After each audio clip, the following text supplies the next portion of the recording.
The total destruction of Israel, something used by the Zionist lobby to bilk the US out of billions for years, is no longer a dream. It is inevitable. The only question is, when? With it, a limited world war may emerge with some surprises in store. It all started long ago, but we can focus back 1 year when Israel murdered 9 Turkish citizens in an act of piracy, peace activists on an aid ship heading for Gaza. Aid ships heading for Gaza now get a military escort from the Turkish Navy, and Turkey's president is heading for Gaza and Egypt right now to slap Israel down. A year ago, Israel and Turkey were the best of friends. Their spy agencies and the US shared nuclear secrets, sold them to China, North Korea, Pakistan, Brazil, worked as partners, blackmailing half of Washington's army of corrupt officials and traitorous military officers. Patriotism in Washington is rare nowadays, considered stupid. Washington is all about globalism and no borders, about corporations, not America. To most in Washington, America is a joke, a bankrupt has-been nation, drowning in debt with a military now useless, spread across the globe, running errands for a cabal of international bankers. Until a week ago, the Turkish army believed it had control of Turkey, despite the elected government. Israel believed the same. They were wrong. A year ago, Israel believed Turkey would always be controlled because of their desire to join the European Union. Now that dream is considered hopeless. Who would want to join it anyway? The EU is broke, falling apart and toothless. Turkey, instead, is an economic powerhouse, outdistancing all but Germany in technology, productivity and science. Turkey also has a huge army, a mobile army and a military tradition of relentlessness and, to be truthful, cruelty. Israel has been pointing that out of late, how Turkey wiped out the Armenians, much as Israel is wiping out the Palestinians. Problem is, Turkey's army is big, highly disciplined, capable of supporting military operations across the entire Middle East, allied with Iraq, Iran and Egypt, and considers Israel's killings of Turkish citizens last year as an act of war. This leaves only America or Israel's nuclear weapons to protect them. Problem? Paid stooges in Washington talk about Israel's strategic importance to the US. That's a dream, much as the strength of Israel's army is a dream. There are 2 strategic allies in the Middle East, Egypt with their control of the Suez Canal, and Turkey with their control of the Bosphorus, the only gateway to the Black Sea, something of immense value to the US. Turkey is also the gateway for oil from Central Asia and northern Iraq. Another factor is Kurdistan. Israel has controlled the PKK, the communist terror group that has killed thousands in Turkey. Israel is threatening to unleash them again. In meeting with leaders in Iraq, however, I was told that Turkish military actions against the PKK, even inside Iraq, were welcomed. Kurds in Iraq hate the PKK and have long seen it as destructive.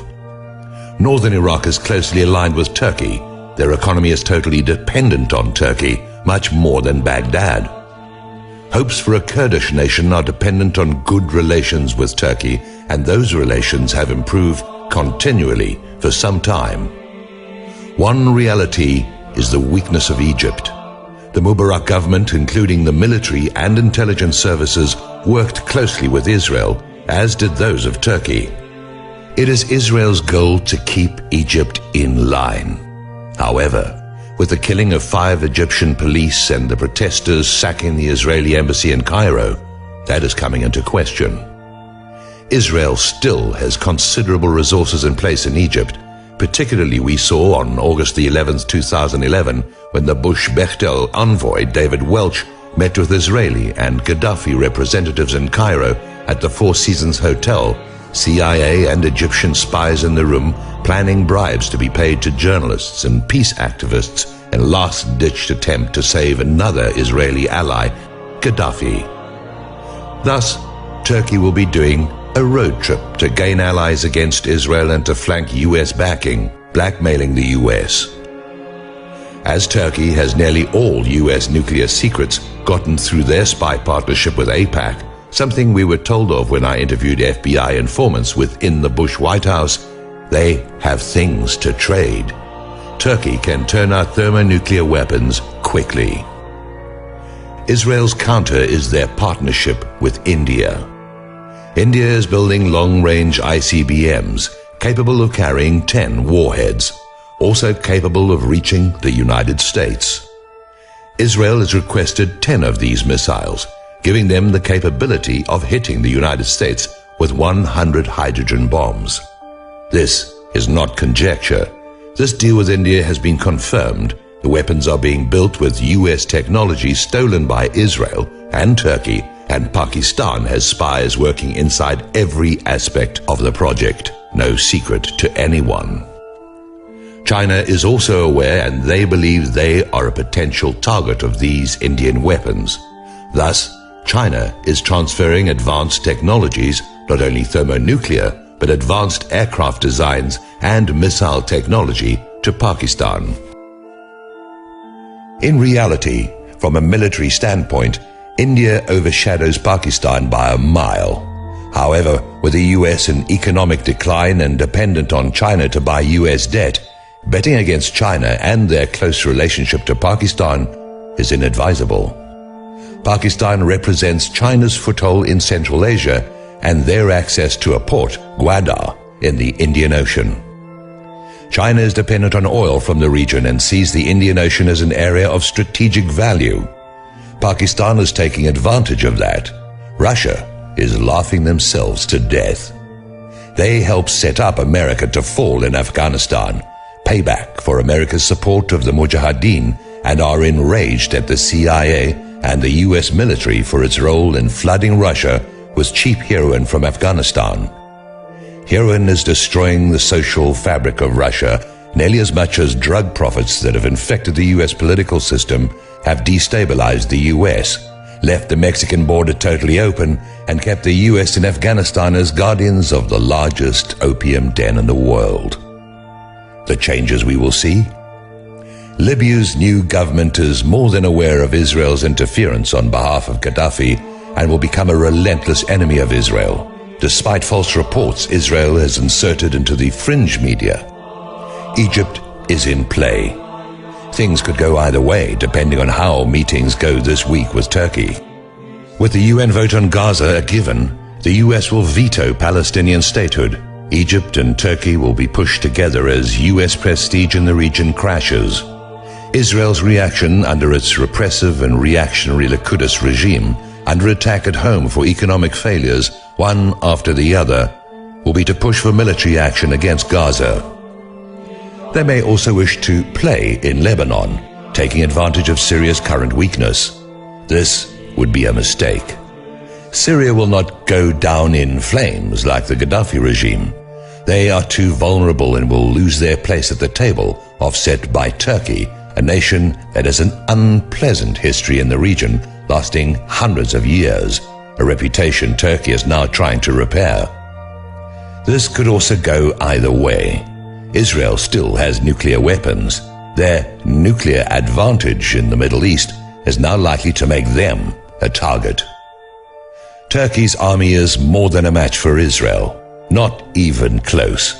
There is little expectation that Egypt will do more than posture, as their military under Mubarak became a defensive force only, infiltrated, as is Turkey's, with corrupt officers.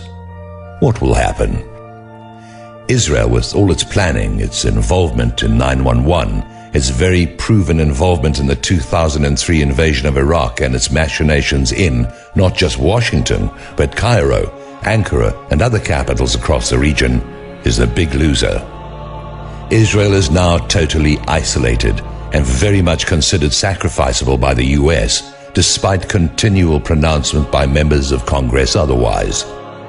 When Israel had to turn against the Democrats, despite the fact that 79% of American Jews support the Democratic Party, and turned to the GOP and Christian Zionists for support, they bought friends they would never be able to trust.